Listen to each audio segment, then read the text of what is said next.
Have you ever noticed how every hotel room has a mirror? Just a standard functional piece of glass. But what if one of them wasn't just reflecting? What if one of them was remembering? This is the story of Ryan and the night he checked into room 19. Ryan's car had given up the ghost on a lonely stretch of highway, miles from anywhere that felt like civilization. The tow truck driver pointed him towards a flickering neon sign that simply read, "Motel." It was one of those places you only stay at when you have no other choice. Small, isolated, with a kind of weary quiet that hangs in the air. The man at the front desk looked like he was part of the original furniture. Old, weathered, with eyes that had seen too many long nights. He slid a tarnished brass key across the counter. Room 19, end of the hall. Room 19 was exactly what you'd expect. The air was thick with the scent of pine cleaner and old carpets. The bedspread had a questionable floral pattern, and the single window looked out onto a dark, empty parking lot. But in the center of the main wall, dominating the small space, was a mirror. It was huge, framed in dark, ornate wood that seemed to drink the light from the room's single dim lamp. It was out of place, like a relic from a grander, long-gone era. Ryan dropped his bag and walked over to it. He reached out and touched the glass. It was cold. Not just cool to the touch, but a deep, penetrating cold that seemed to seep into his fingertips. He shrugged it off as just a quirk of an old building. After a long day, all he wanted was to wash up and crash. He went into the small bathroom, splashed some water on his face, and started brushing his teeth.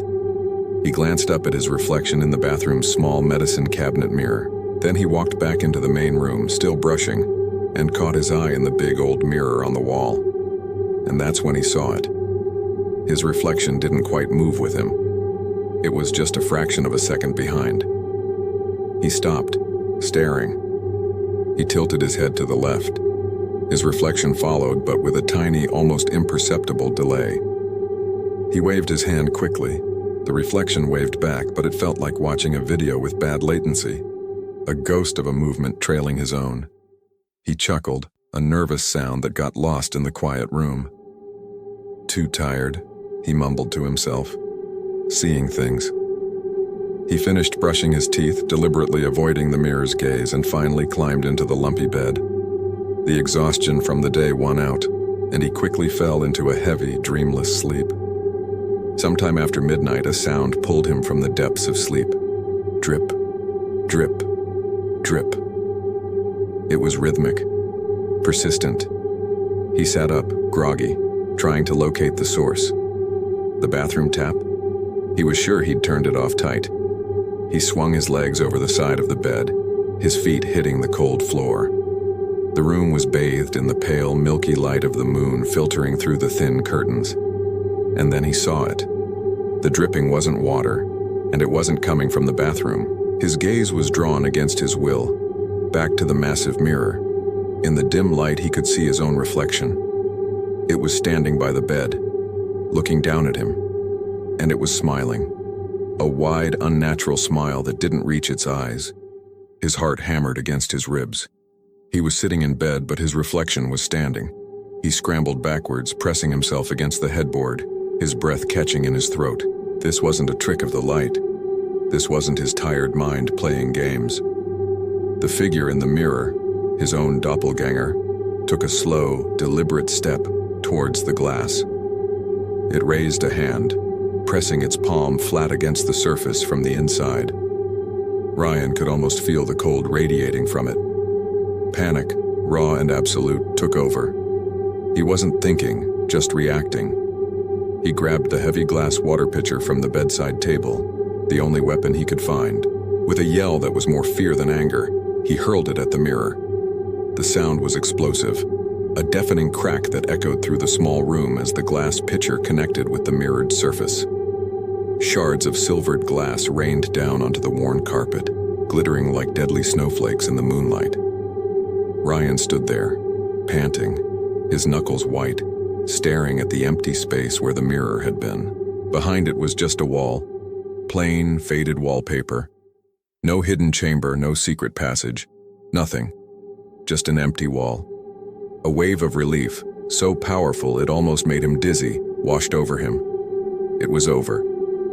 He had broken the illusion. His phone buzzed on the nightstand, making him jump. He snatched it up, his hand still trembling. Maybe it was the tow truck company with an update. He glanced down at the dark screen, and then his blood ran cold.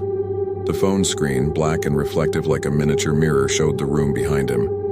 And in that tiny reflection, standing right where the big mirror used to be, was his doppelganger. Still there, still smiling. That was it. He didn't scream. He didn't even breathe. He just ran. He threw the door open and sprinted down the hallway, not daring to look back. He burst into the lobby, slamming his hands on the front desk. The old clerk was still there, sitting in the same chair, looking up from a crossword puzzle. He didn't seem surprised or alarmed. He just looked tired. Ryan, gasping for air, tried to explain. "Room 19, the mirror. There's something in there. My reflection."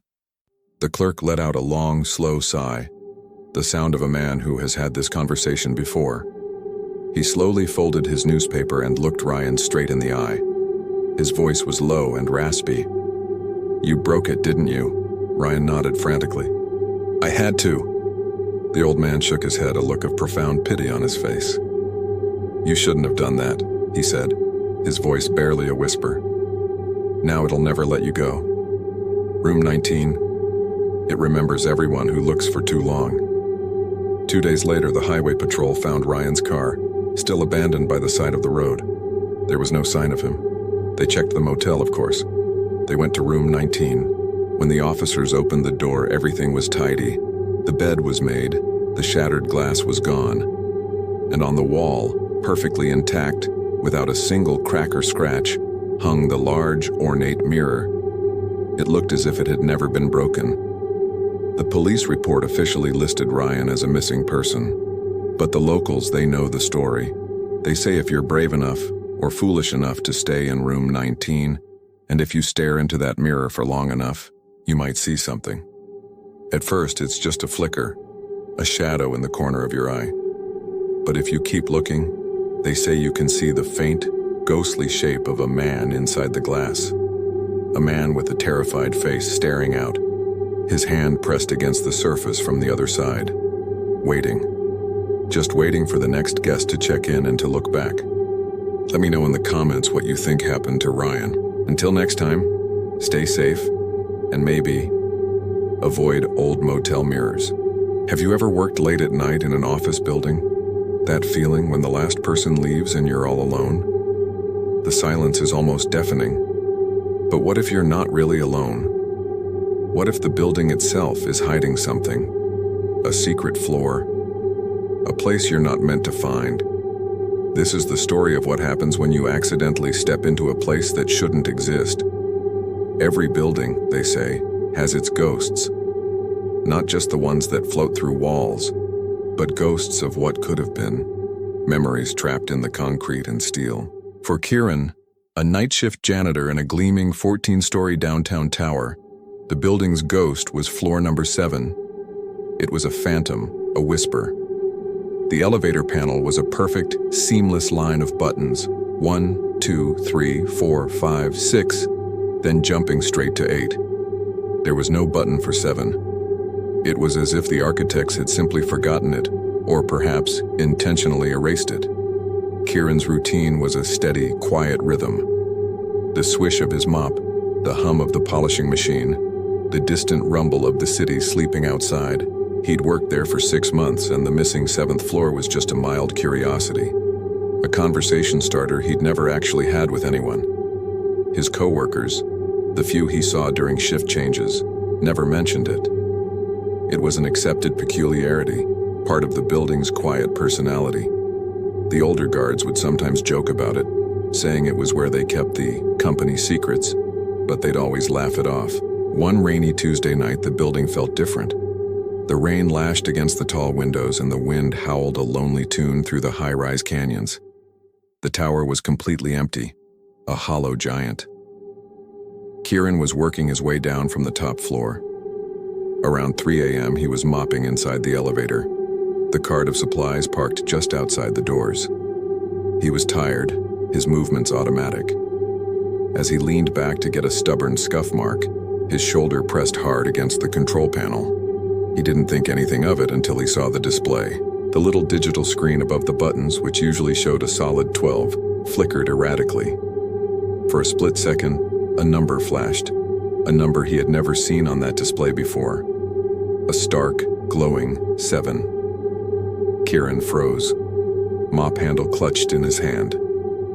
Was he just seeing things? Exhaustion playing tricks on his mind? But then, with a low groan that sounded like a long-forgotten sigh, the elevator jolted to a stop. The doors, which should have remained shut, slid open with a soft, hesitant chime. He was met with absolute darkness. Not the dim, emergency-lit hallway of the other floors, but a profound, inky black that seemed to swallow the light from the elevator car. The air that drifted in was wrong. It was heavy, damp, and carried the smell of stale paper and ozone, like an old computer lab that had been sealed for decades. It was a dead, stagnant smell, completely different from the rest of the building's centrally circulated clean air. His heart started to hammer against his ribs. This was impossible. Curiosity, that dangerous human itch, got the better of his fear. Peering into the blackness, he saw a faint, intermittent blinking far down the hallway.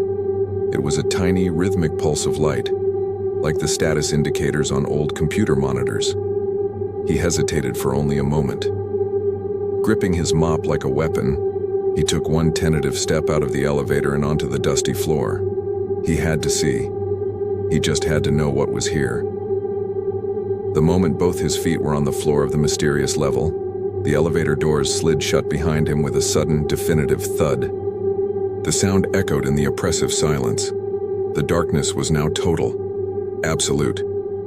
Panic flared in his chest, hot and sharp. He spun around, fumbling for the call button on the wall, but his hands met only smooth, cold plaster. There was no button. There was no seam.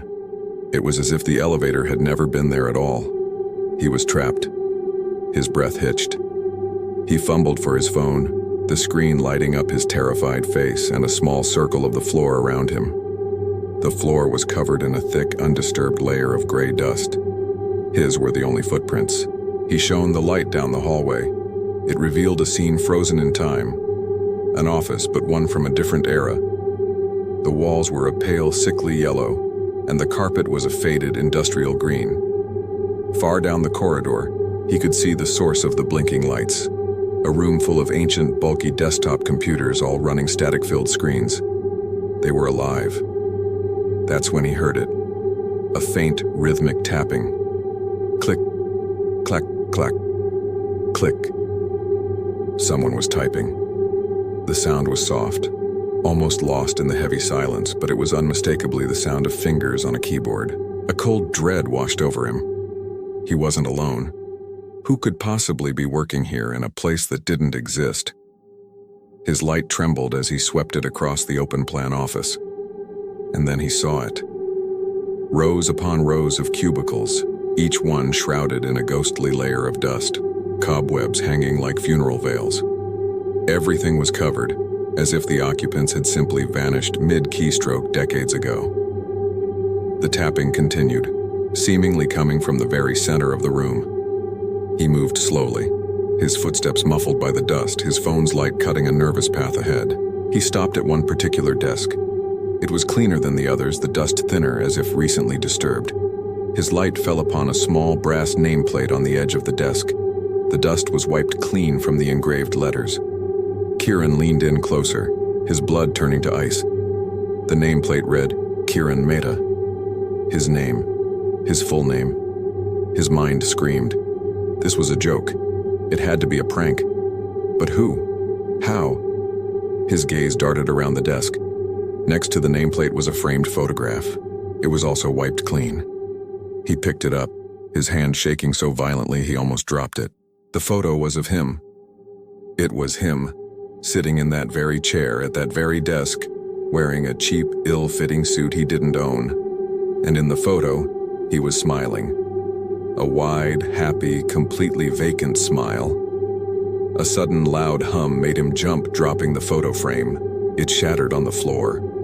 The computer monitor on the desk, which had been showing only static, flickered and came to life. Bright green letters typed themselves across the black screen, one by one, accompanied by the same soft clicking he'd been hearing. "Welcome back to your shift." A primal scream tore from his throat. He didn't wait for another word. He turned and ran, blind panic fueling his legs. He sprinted through the dusty labyrinth of cubicles, not caring where he was going, just needing to get away. He slammed into the wall where the elevator should have been, pounding on the smooth, seamless plaster with his fists. "Let me out! Let me out!" He collapsed, sobbing, his back against the cold wall. And then, he heard it. A faint, almost imperceptible ding. The sound of an elevator arriving. He scrambled to his feet and saw it. A thin crack of light appeared in the wall, widening as hidden doors slid open. Without a second thought, he threw himself inside, hammering the lobby button over and over. The doors closed, and the car began to move. He didn't dare look at the display. The next morning, the head of security found Kieran huddled in a corner of the main lobby, shivering and incoherent. He kept babbling about the 7th floor, about his name, about the photo. They called for medical assistance, assuming he'd had some kind of breakdown. To humor him, they took him up in the elevator. They pointed to the panel, 5, 6, 8, no 7. They even got the building's original blueprints. Floor 7 was listed as a service level, double height, housing major electrical and HVAC systems. It was sealed off during construction. There had never been an office there. There was no access. Kieran quit that day and never came back, but his story became a legend among the late-night staff, and they started noticing things. Every few months, when a storm or a grid issue causes a power flicker in the building, a strange thing happens. The employees working late swear they can hear a faint, muffled sound coming from behind the walls on the 6th and 8th floors. A rhythmic, persistent tapping, the sound of someone typing, working diligently through the night. And if you happen to be standing by the elevator banks when the power flickers and you listen very, very closely, you might just hear it. A faint, ghostly ding, announcing an arrival on a floor that isn't there. Be curious and maybe think twice the next time you're alone in an old building. You never know what secrets it might be keeping. Have you ever tried calling your own number? Most of the time you'll just get a busy signal or your voicemail. It's a harmless little quirk of the system. But what if one day someone answered? This is the story of Alina, a college student who made that one fateful call. It started as a joke. One boring Tuesday night, Alina was scrolling through her contacts, waiting for her roommate Sarah to get back from her late class. On a whim, she typed her own number into the dialer and hit call, half expecting her own voicemail greeting to pop up. But it didn't. Instead, the line clicked. It was connecting. She held the phone to her ear, bewildered. All she could hear was a faint, crackling static, like an old radio searching for a station. She was about to hang up, dismissing it as a weird glitch, when a voice cut through the noise. It was a whisper, but it was unmistakably her own. "Don't leave your room tonight," it said. A chill snaked its way up her spine. She froze, phone pressed tight against her ear. Her own voice. How was that possible? It sounded distorted, strained, like she was speaking through a clenched jaw.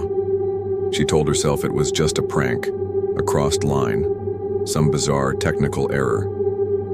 But the fear felt real, cold and heavy in the pit of her stomach. As if on cue, she heard footsteps in the hallway outside her dorm room. Slow, deliberate steps. They stopped right in front of her door. Her heart hammered against her ribs. Sarah wouldn't be back for another hour, and her footsteps were always quick and hurried. These were slow, dragging, heavy. Alina held her breath, listening. The doorknob remained still. After what felt like an eternity, the footsteps moved on, fading down the corridor. She quickly hung up the phone, her hand trembling. She locked her door, slid the chain across, and spent the rest of the night huddled under her blankets, jumping at every creak and groan of the old building. The next morning, the campus was buzzing. Police cars were parked outside her dorm building. An email alert from campus security confirmed the reason. A man had been arrested in the early hours of the morning, lurking in the hallways. He was carrying a knife and a small collection of stolen student ID cards, including one from a girl on her floor. Alina felt a wave of nausea and relief wash over her. The footsteps, the voice. Had it been a warning? She couldn't shake the feeling. That afternoon, she told her friends the whole story. They were skeptical, of course. They chalked it up to a crazy coincidence, a prank call that happened to align with a real threat. "Try it again," one of them urged. "See what happens now that you're safe." Hesitantly, she agreed. Surrounded by her friends in the bright, noisy cafeteria, she felt braver. She pulled out her phone, her fingers hovering over the screen. She took a deep breath and dialed her number. Again, the call connected. The same static hissed in her ear. She waited, her heart pounding. Then, the whisper came again, her own voice. But this time it was laced with a chilling panic. "You didn't listen last time," it rasped. "I'm still outside." Alina screamed and dropped her phone. Her friends stared at her, their joking smiles vanishing. One of them picked up the phone. The call had ended. "What did it say?" they asked, their faces pale. Alina couldn't speak. She just shook her head, tears streaming down her face. She couldn't explain the raw terror in that voice, her voice. The feeling that the danger wasn't over, that the man they arrested wasn't the one she needed to fear. That day, Alina threw her phone into a campus dumpster. She couldn't bear to even look at it. She went to the mobile store and got a new phone, a new SIM card, a completely new number. She told herself it was over. It was a fresh start. For a few weeks, it worked. Life returned to normal.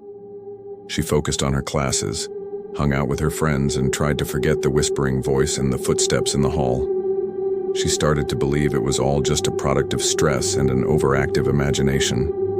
The fear began to fade, replaced by the rhythm of college life. Then came the night it all came crashing back. It was almost midnight, and she was studying for a midterm. Her new phone sitting on her desk began to ring. She glanced at the screen. No caller ID. Normally she'd ignore it, but a strange compulsion made her reach for it. Maybe it was her parents calling from their landline, or a job interview follow-up. She answered, her voice a little shaky. "Hello?" Silence. Just the dead air of an open line. "Hello?" she repeated, annoyed. Then, a voice breathed through the speaker. It was a voice she now knew intimately, a voice she had prayed she would never hear again. It was a whisper, slow and drawn out, filled with a terrifying, possessive familiarity. "Alina," it said, savoring her name. "We missed you." The world tilted. How? How did it have her new number? She hadn't given it to anyone except her parents and closest friends. The use of "we" sent a fresh wave of terror through her. It wasn't just one person. She slammed the phone down, her hands shaking so violently she could barely function. She backed away from the desk, her eyes locked on the silent, dark screen of the phone as if it were a venomous snake. Who was on the other end? And what did they want from her? The phone was a link to them, a doorway she had opened and now couldn't seem to close. She knew with a certainty that chilled her to the bone that they would call again, and again. And that one day, they might not be content with just being on the other end of the line. The next time her phone rang, would the voice be whispering from her closet, or from right behind her? The call was coming from inside the number, and now it seemed it was coming for her. Stay safe, and whatever you do, maybe think twice before calling your own number. You never know who might answer. You know your shadow, right? That dark twin that follows you everywhere you go, mimicking your every move. It's your constant companion under the sun, a silent partner in the light. But have you ever stopped to wonder what it does when the lights go out? When you're tucked in bed safe and sound, does your shadow simply vanish, or does it wait? Ethan was 8 years old when he first felt that prickle of unease, that cold feeling that someone was watching him from the darkness. He noticed something strange about the shadow under his bed. It wasn't his. When he shifted his weight, when he dangled a hand over the edge, the pool of blackness beneath his mattress remained still. It was a solid, unmoving patch of dark, and one night, as he held his breath and listened to the quiet house, he could have sworn he saw it expand and contract ever so slightly. as if it were breathing. Every night became a new test of courage. Ethan would lie awake, his eyes glued to the floorboards. He saw it twitch. He saw it stretch like a cat waking from a long nap, and sometimes on the edge of hearing he'd catch faint whispers, a dry, rustling sound that seemed to form words he couldn't quite understand. He tried telling his parents, his voice trembling. "There's something under my bed," he'd say. "It's alive." They'd smile, ruffle his hair, and tell him it was just nightmares. "Bad dreams, sweetie," his mom would say. "Everyone has them." But Ethan knew. This wasn't a dream. One night, driven by a mix of fear and a desperate need for proof, Ethan came up with a plan. He took the family's small digital camera, set it to record, and carefully slid it under his bed, propping it up with a book so the lens pointed out into the room. He checked the angle, making sure it could see the space next to his bed. Then, with his heart pounding a frantic rhythm against his ribs, he climbed under the covers and forced himself to close his eyes, pretending to sleep. Sleep, however, was a long time coming. He tossed and turned, the presence of the camera a small comfort against the suffocating dread he felt. Eventually, exhaustion won and he drifted off. The next morning, the house was quiet. Too quiet. Ethan's parents called his name for breakfast, but there was no reply. His room was undisturbed, the bed neatly made, but Ethan was gone. Panic set in. After a frantic search of the house and yard, his father remembered the camera. With shaking hands, he retrieved it from under the bed. The battery was almost dead, but the memory card was full. He plugged it into his laptop and clicked play. The first few hours of footage were unremarkable. Just the dark, silent room. Then, the timestamp in the corner of the screen flickered to 2:33 a.m. The black shape under the bed began to stir. It wasn't a shadow anymore. It had depth, a physical form. Slowly, impossibly, a slick, inky black shape crawled out from under the bed. It unfurled itself, rising to its full height, a vaguely humanoid figure made of pure darkness. It stood motionless beside Ethan's bed, its featureless head tilted as it watched the sleeping boy. The silence on the recording was absolute, making the scene even more terrifying. For what felt like an eternity, the shadow creature just stood there, observing. Then it slowly leaned down, its form bending in a way that defied physics, until it was right in front of the camera lens. Two glowing white dots appeared where its eyes should be, and the shape of its mouth stretched into a wide, grotesque smile. The screen went black for a split second. When the image returned, something had changed. The video showed Ethan waking up. He sat up in bed, his movements slow and deliberate. He swung his legs over the side, his back to the camera.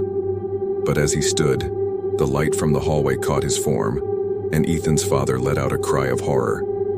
Ethan's body wasn't made of flesh and bone. It was a silhouette, a moving three-dimensional shadow perfectly mimicking his son. This shadow Ethan walked calmly out of the room and down the hall before the camera's battery finally died. Years went by. Ethan was never found.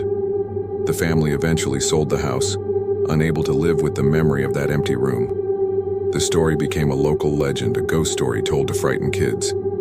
New tenants moved in, a young couple with a little girl. They loved the house, but they started noticing strange things.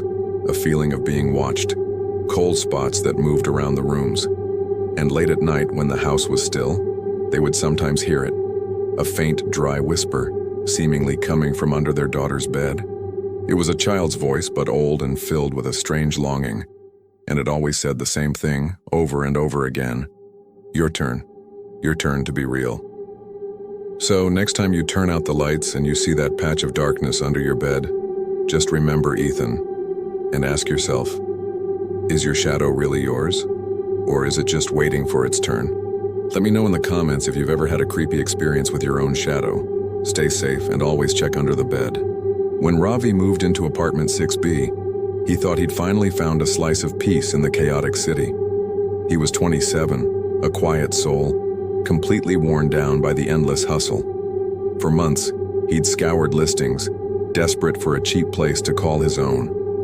Then, he found it, a deal that seemed almost too good to be true. Apartment 6B. Top floor, unbelievably low rent, and a decent view of the city skyline. The landlord, a man with a smile that didn't quite reach his eyes, handed him the keys. "Just a heads up," he said casually. "Don't worry if you hear voices. The walls here, they carry sound strangely." Ravi just nodded, too excited to care. At first, everything was normal. The apartment smelled faintly of old paint and dust, and the empty rooms echoed his every footstep. It felt like a blank canvas. But that night, as he was unpacking a box of old books, he heard it, a soft, clear whisper that seemed to come from the vent near the ceiling. "Hello, Ravi." He froze, a cold sensation prickling his skin. He hadn't told a single soul he'd moved in yet. "Who's there?" he called out, his voice trembling slightly. The only reply was a slow, shaky laugh that seemed to slither down the walls. He tried to rationalize it. It had to be the neighbors. Thin walls. Maybe some kids playing a prank. He had to believe that. But the voice didn't stop. It became a nightly ritual.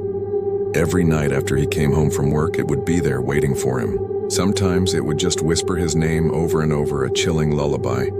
Other times it would finish his sentences as if it were reading his mind. He'd mutter to himself, "I really need to do the laundry." And the voice would add, "Before you run out of clean shirts." It was unsettling, to say the least. One evening, as he was getting ready for bed, the voice spoke with an unnerving urgency. "Don't go to work tomorrow." He tried to ignore it, chalking it up to his own exhaustion playing tricks on him. He had a big meeting. He couldn't just skip. The next morning, as he stood on the crowded subway platform, a massive light fixture from the ceiling suddenly broke free and crashed onto the ground, right on the exact spot where he would have been standing just a few seconds earlier. The sound of shattering glass and screams filled the station. He stood there, heart pounding in his chest, the voice's warning echoing in his ears. It wasn't a prank. It wasn't his imagination. It had saved him. From that day on, sleep became a luxury he couldn't afford. The voice was his constant companion, a shadowy presence in his new home. He became obsessed with silencing it. He tried sealing the vent with layers of duct tape, then stuffed it with old rags, and finally pushed a heavy bookcase against it. But it was useless. The voice always found a way through. It would gurgle up from the drain in the kitchen sink. It would crackle to life from the radio, even when it was unplugged from the wall. The apartment, his supposed sanctuary, had become his prison. He felt like he was losing his mind, isolated and terrified in his own home. He started digging, desperate for answers. Who was this voice? What did it want from him? One night, huddled in the corner of his living room, clutching a cold cup of coffee, the voice whispered something that made his blood run cold. "I used to live here too," it said, the tone laced with a profound sadness. "Before the fire." A fire? The landlord had never mentioned a fire.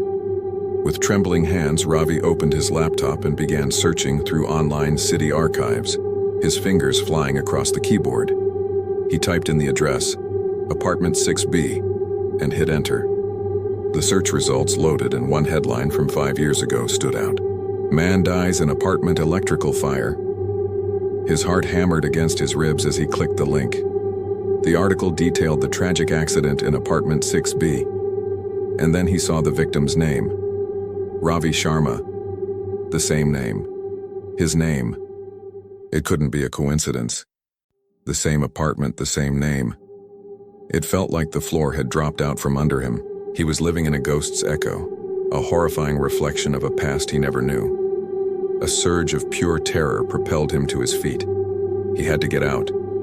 He scrambled to the front door, fumbling with the lock, but it wouldn't budge. He twisted the knob with all his strength, but it was stuck fast.